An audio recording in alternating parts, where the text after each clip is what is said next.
we got an interesting topic to talk about today. Hey, we're back. Listen, MashUp TV is a production, okay? We're so excited today that we have our special guest. I'm going to say what I got to say. I'm going to say it with my chest. I ain't ready.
All right.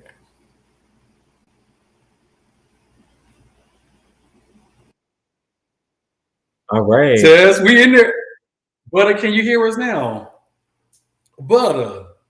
Can you hear us now? Can you hear us, Butter? Y'all let us know something. Let us know. Let me check and make sure we on the good. Make sure we doing this right. Let me see.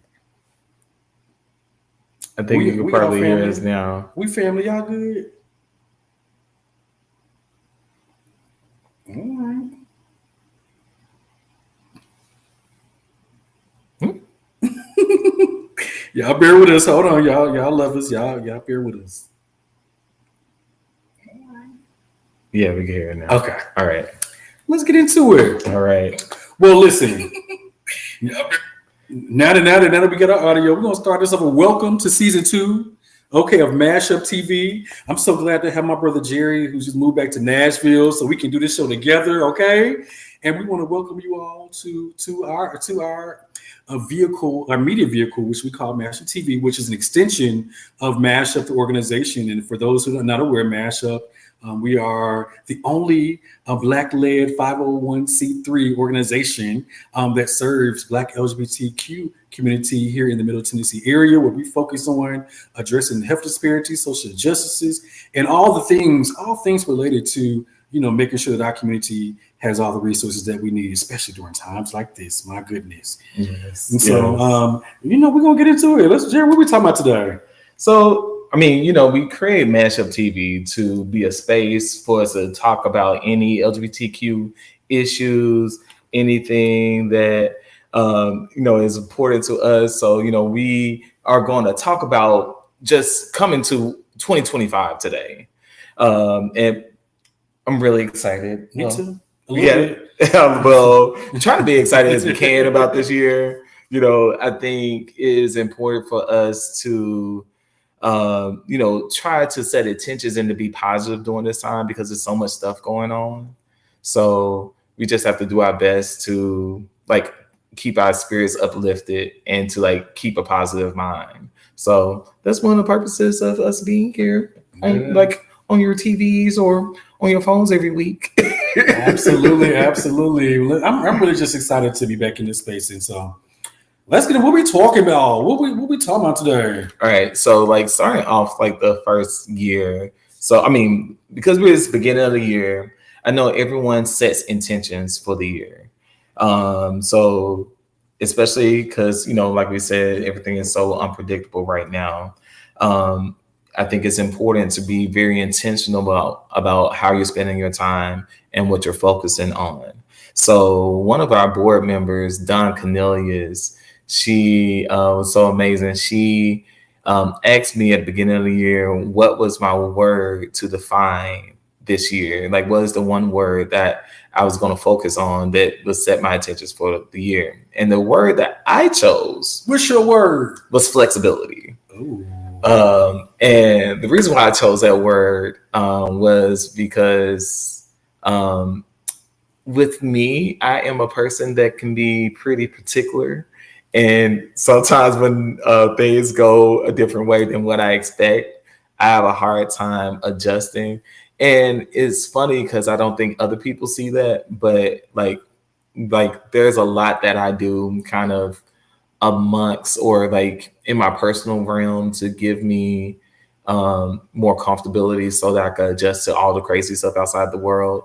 And I just want to be more flexible and not be as bothered when other stuff happens, and be willing to change directions easily when goals need to change, because sometimes the goalposts move.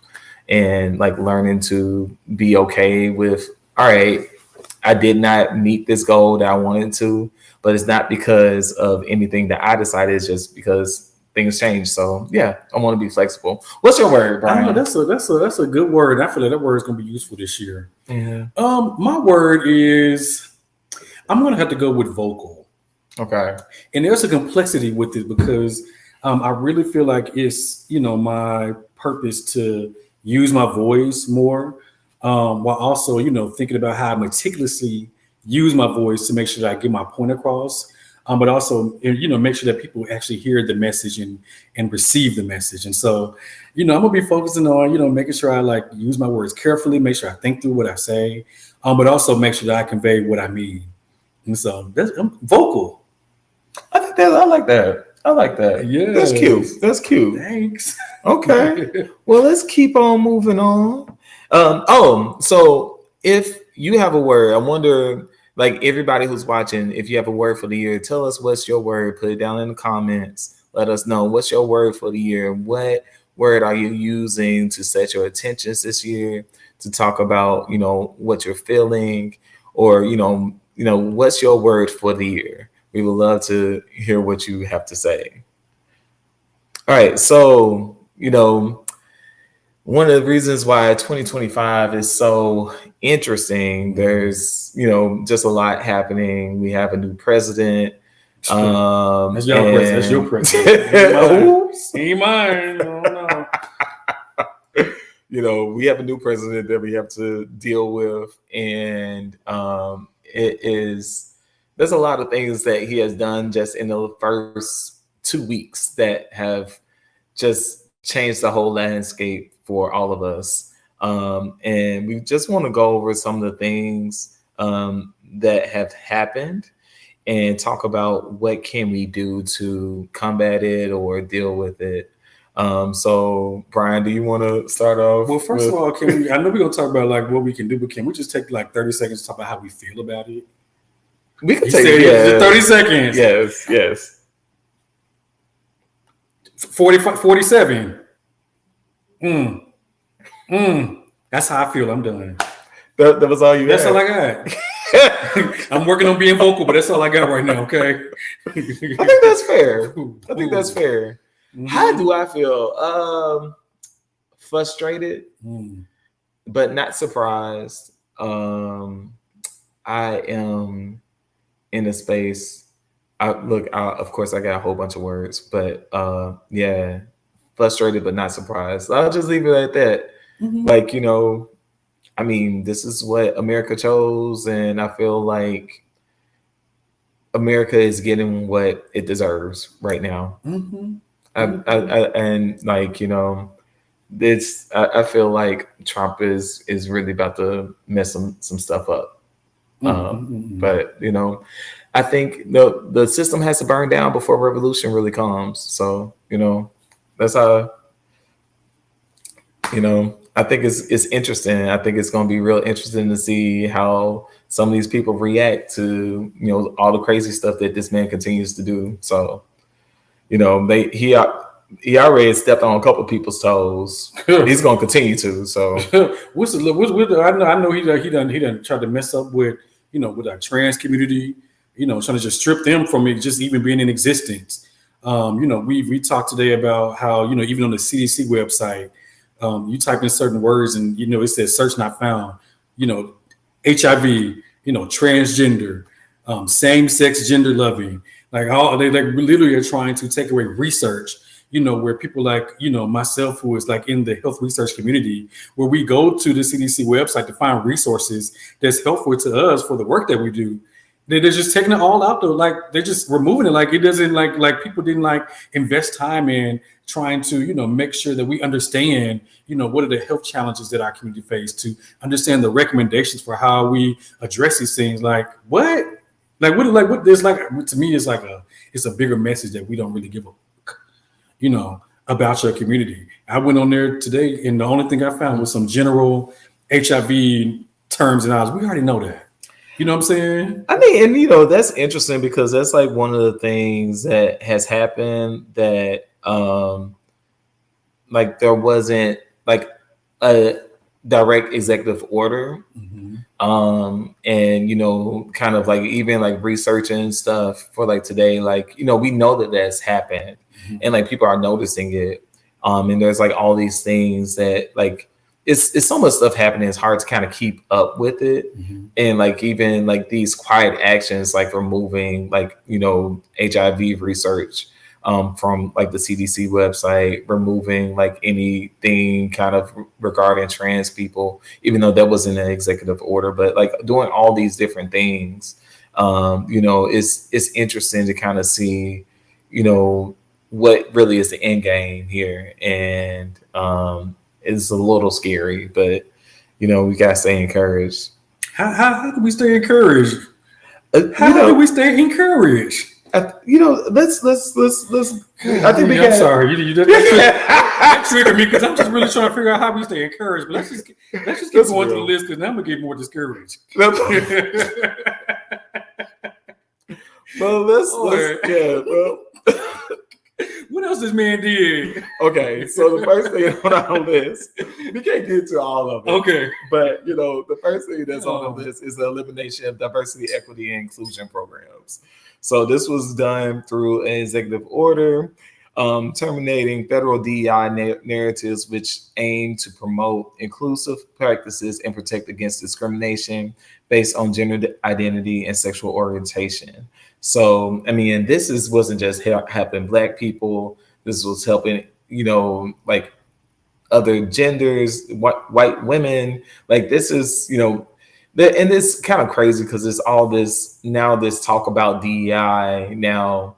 But basically he has removed all like diversity programs from like the White House and trying to remove everything, you know, in the government. There's like tons of funding that was tied to this. There's like all initiatives, like people's jobs have just disappeared.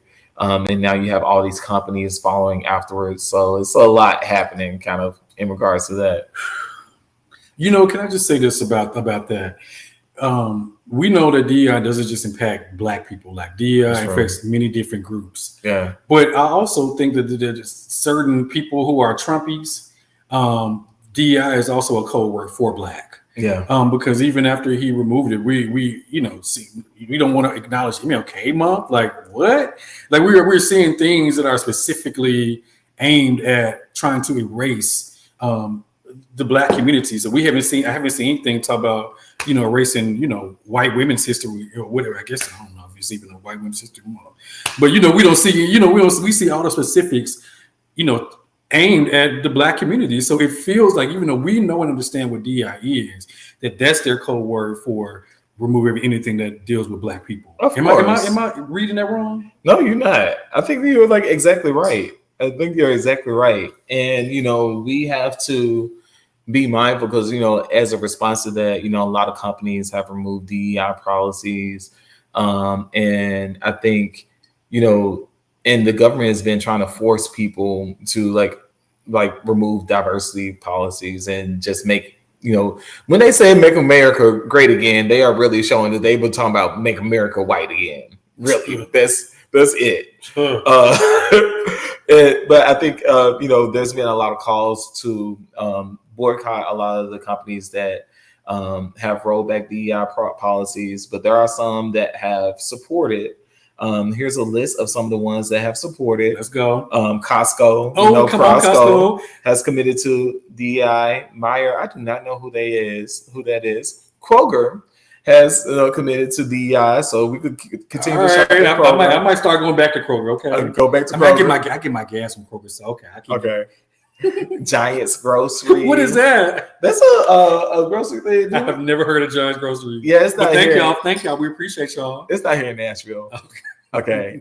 Ben and Jerry's, Ulta, Macy's, Old Navy, Nordstrom's, TJ Maxx. Oh yes, thank you, TJ Maxx. Go To Foods, which includes Moe's Southwest Grill, McAllister's, Auntie Anne's, Jamba Juice, Cinnabon, all the mall. Thank y'all. They support us. Thank you. Dollar Tree. The food court supports us. The food court. There you go. Dollar Tree, Walgreens, and Wegmans. I used to love me some Wegmans. What is that? It's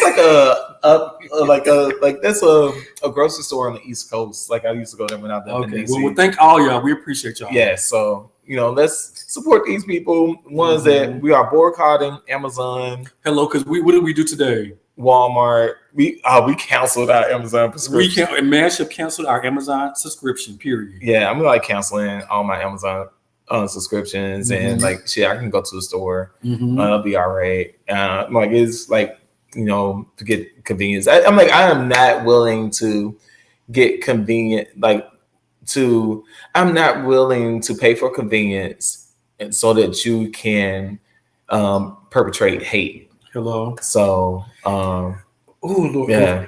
Perkins said, "What's up, fellas? Hey, Perkins."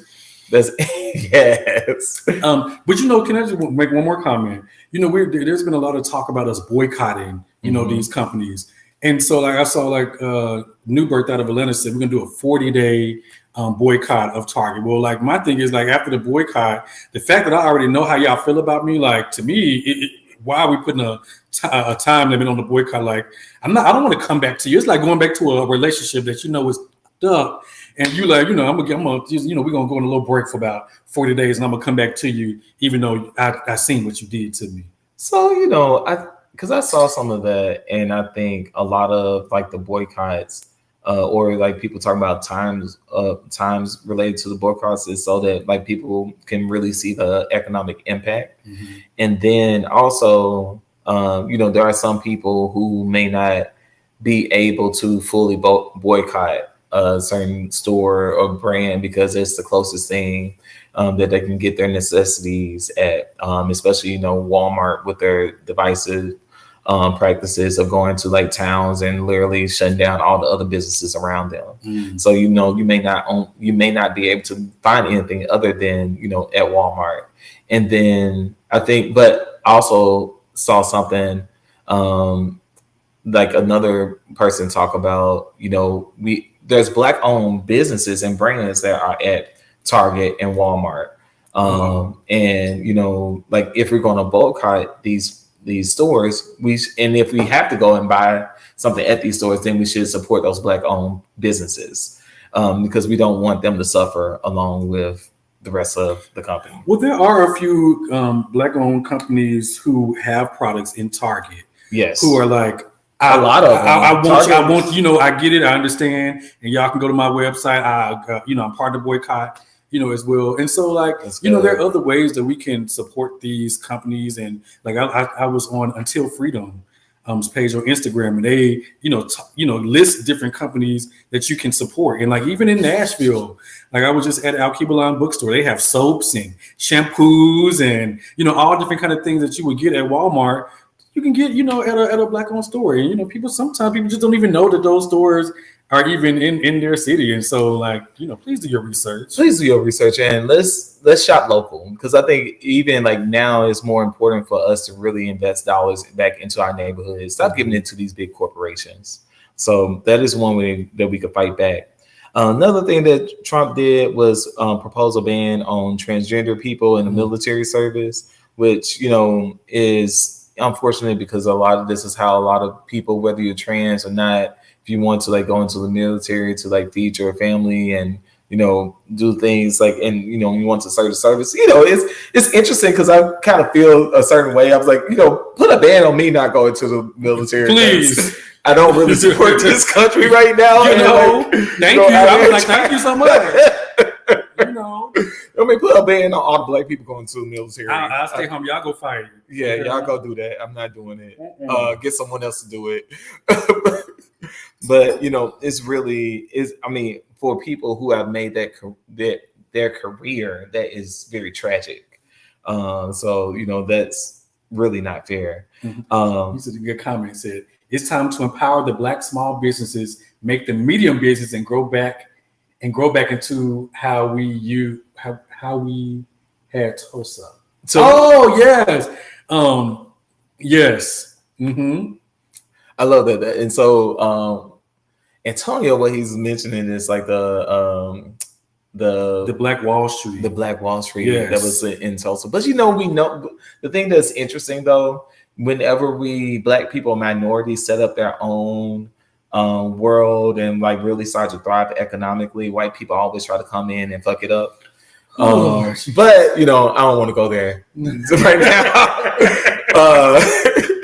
Let's see, and then we have one more thing on this list that like we just want. I mean, there's so many things that have happened, but one of the things that we wanted to point out was the attempted rollback, this executive order that tried to restrict HIV and AIDS treatment. It was an executive order that was restricting SNAP, WIC, some Social Security benefits, and also restricting, actually they have restricted all U.S. aid, foreign aid that's providing HIV meds in foreign countries. So there's a lot of foreign countries that were getting HIV meds through the U.S., and now they're not able to get those meds anymore. They were also trying to restrict PrEP funding in the U.S., so which is really scary, especially for our community, because if they were able to do that, then how will we be able to pay for meds for like people who are HIV positive, or just us who like there are some people who may be negative. You may be in a relationship with an HIV positive person, or like how could you protect yourself? So it was very scary, and it was interesting because like all of that was kind of rolled into one executive order, which was way overreaching. And I tell you, those white people sued the mess out of people, filed lawsuits. Thank you. And they were talking about taking all those people off of Snapchat, because here's the thing: there's more white people that are on food stamps than there are black folks. But yeah. But I'm not gonna go there. Go on to the next thing, because I'm gonna talk about the people who are being impacted by this are some of the same people who voted for this. But that's a different story for a different day. Of course. And I want to, we're going to go to some of the ways to combat this. So help us out. There's public advocacy and public awareness. Talk to your elected officials. I know, like in Tennessee, it's interesting because we have a very divisive state government, and a lot of our elected officials are known for not listening to us. But we still cannot just allow them to pretend like we don't have voices. We have to speak out and tell them what we think. So contact your elected officials, sign petitions, go to public demonstrations. We cannot sit idly by. And I feel like we are going back to the times where everybody was out on the streets during 2020. I think we are close to another state like that. I think we are really close to that.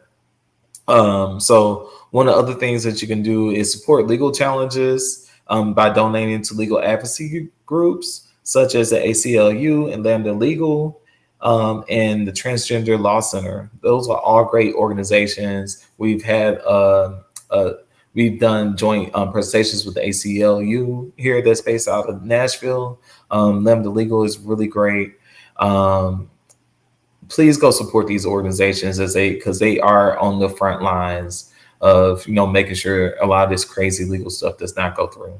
Yeah, those are some good recommendations. I can imagine there will be some people who say, you know what, we have always done these type of recommendation things, and look where we are today. And so I wonder, like, what is organizing it like now? Like how do we do all these things and do some new things? Like how do we come together as a community in all our different pockets? And who do we determine is like outside of the elected officials, like our leader that can be like that voice to represent the collective whole? What do we do? Where do we start? Like, do we even feel like we're doing enough? You know what I'm saying? Well, I think part of that's a good question, but I feel like part of that is that there's not one person. Mm-hmm. I think it takes all of us to use our voices and to like lead and get out in the community and stuff. And even when we look back at the civil rights movement, there wasn't just one person. Dr. King was not the person who was like leading everybody. It was this man right here. Thank you, Rustin. It was a multitude of people. It was people organizing people at small scales and like on national fronts. So like Dr. King couldn't be effective if there wasn't like the local church preacher who was organizing his community, his congregation, leading people to the polls. There's like all these little small groups, and I think all of us have to just be more involved in our communities that we are now, and not be afraid to run for office and actually take a stand for leadership. Come on, Metro Council Jerry Ivory, yes. You want to go through some of the other things? Let's see. We have intentional international pressure. Okay. Engage with global advocacy networks. You know what? That is so good. Like I think about, although, we're in this interesting time, like there are organizations in countries that are like have like way worse situations than us, like Ghana. I know they have like an advocacy network that is doing some really great work. Like I really want us to reach out to them, just like kind of maybe learn from them, how they have navigated those troubled waters and how we can incorporate that into what we're, doing here. But one of the things that first of all, education and awareness. Now, this is why education and awareness is what got us in this place the first time, because some of y'all did not educate yourselves and you were not aware. So you didn't go out and vote, for who you needed to vote for. So here we are today. And so please listen to the people. There's a lot of trusted, resources, a lot of trusted networks. You can when MashUp talks about stuff out, please know that we're trusted. But, read. You're on your phone all day. Read and find out what's going on and figure out what you need to know so you can use your voice and be vocal in the way that you need to be. This one right here is probably my favorite one now. Is self-care and resilience. And it says encourage self-care and community support among LGBTQIA individuals to foster strength and endurance. Jerry, that was probably summed up everything that we have on here, because really in this time, we really need each other. We really need our community. We need to lean on one another. There may be days when you're feeling good and I'm just like, this, and you be like, Brian, it's going to be okay. There may be days when you come in and you be like, I can't do it no more. And I'm going to have to be like, Jerry, we're going to make it. Let's keep going. And so that kind of stuff is very helpful. And so, reach out to people, check on people. I sent out 2 or 3 text messages today from people I haven't heard from, just trying to make sure that they're okay, in this new year. And self-care, let me tell you something. Woo! My goodness. I was meditating today, and I put my phone on Do Not Disturb. And just that brief moment of meditation actually made me feel so good about, going throughout the rest of my day. And I think it's just important. Like we have to be intentional about self-care and knowing that, like, we are going to be resilient regardless. What about you? What you think about it? No, I think like self-care is important. Mm-hmm. I mean, that's one of the things that we talk about with MashUp is, maintaining a healthy mental state and doing like the things to take care of ourselves. Because at the end of the day, we have to survive this. And, all these, we have to stay strong. And if we don't take care of ourselves, then we won't be able to fight against what's happening. So self-care is super important. I know it looks different for everyone. Like Brian said that he meditates. Meditation is a really good one. I think therapy is super important right now. Yeah. Do whatever you need to do to stay strong. I think that's like really important. But, this is also why, we are here as an organization, why MashUp is here, to help strengthen the community, to help, because, we all need each other during these times. We can't make it through by ourselves. I think, this is a time where we really need community and we really need love, because like you said, one day you may be up, one day, and I may be down and I need someone to help me. I got you, brother. Well, I appreciate that.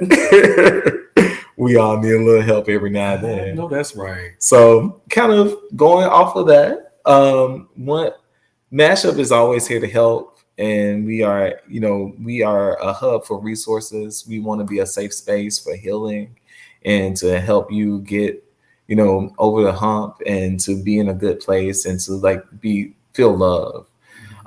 So we are really excited about our next upcoming events happening during MashUp Weekend. You want to talk about MashUp Weekend? Yeah, my save friend put in the chat. He did it.